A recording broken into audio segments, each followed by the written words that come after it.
mutlak.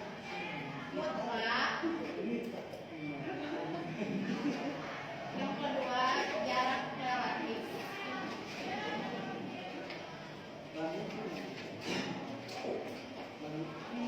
Di sini jarak mutlak atau jarak absolut yaitu apabila ruang antara dua titik tersebut diukur dengan suatu alat ukur yang baku dan hasil ukuran itulah disebut jarak mutlak. Jadi contohnya gini, misal kalian dari Tasikmalaya mau ke Arab. Nah, misal jaraknya teh 128 km. Nah, ini yang disebut jarak mutlak. Misal. Nah, kalau jarak relatif teh, misal dari Tasik ke Arab juga, tapi bukan diukur pakai angka ini, misalkan diukur pakai kalau pakai kapal laut mah kan bisa sampai 9 hari, Bu. Nah, kalau pakai pesawat mah kan bisa sampai berapa jam? Jadi jarak relatif mah bukan diukur dari 128 km-nya, tapi dari biaya, dari waktunya berapa lama, sama dari ongkosnya juga. Berapa segitu? Ke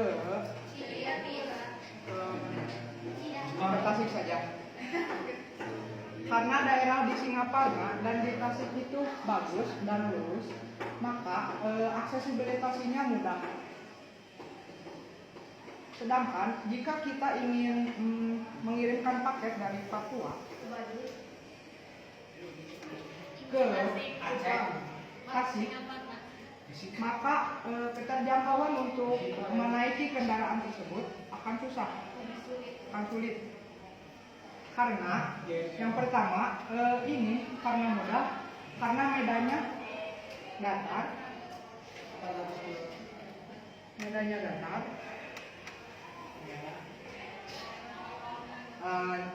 menjadi transportasi mudah.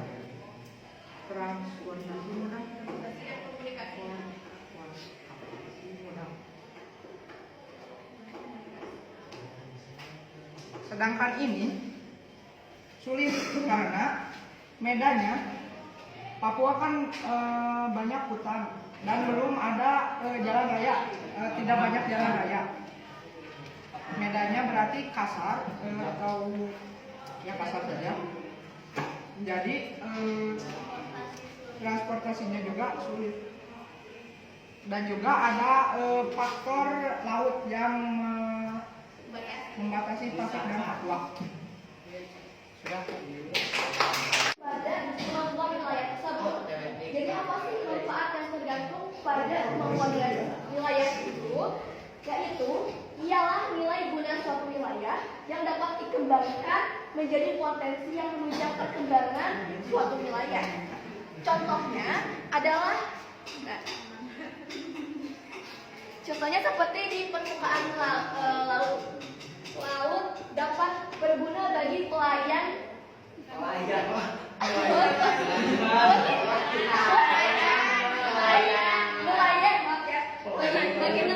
sebagai sumber pendapatan atau yang sumber pendapatannya. Yang kedua seperti kawasan pegunungan bisa dikembangkan menjadi sebagai daerah perkebunan atau bisa yang hiking itu yang pecinta alam ya seperti itu. Jadi itu konsep penggunaan menurut pendapat. Konsep interaksi dan interdependensi.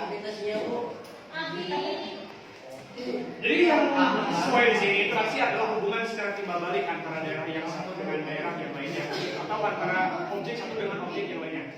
Nah, misalkan kan tiap daerah kondisi alamnya itu ya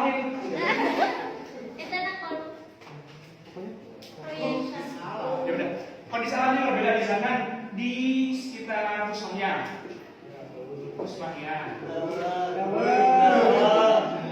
di sini Singaparna. Oh ya, di sini Singaparna. Keduanya merupakan daerah yang berbeda dan memiliki surplus yang berbeda. Misalkan Pusmahia itu surplusnya adalah di sektor pertanian. Dan yang selanjutnya, Singapura itu sektor industri misalkan dari konvensi atau yang lainnya.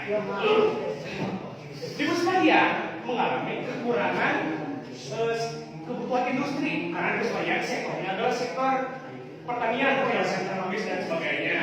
Sedangkan di Singapura, karena itu pasar membutuhkan juga bahan-bahan seperti sayuran dan buah-buahan. Nah, hubungan ini adalah hubungan timbal balik. Jadi setiap kondisi daerah memiliki kekurangan dan kelebihannya masing-masing. Ditambah lagi di sini juga disebutkan daerah industri membutuhkan daerah pertanian membutuhkan daerah industri. Karena kayak pemasukan mesin untuk pertanian dibutuhkan karena untuk mengefisienkan harga, untuk mengefisienkan waktu, dan juga untuk memangkas harga. Otomatis ketika pertanian murah, permintaan di pasar akan Meningkat. Kalau permintaan banyak, otomatis penawaran juga akan banyak. Kembali. Ketika permintaan sedikit, otomatis permintaan akan banyak, dan jika permintaan banyak, penawaran ada. Oh iya, semacam itu. Ya, terima kasih saja. Assalamualaikum warahmatullahi wabarakatuh. Bersamaan dan sangat berbeda dengan wilayah perkotaan karena di perkampungan itu sejuk ya Bu. Di perkotaan mah hareudang ini, jadi di perkotaan mah jarang aya tumbuhan mah jarang karena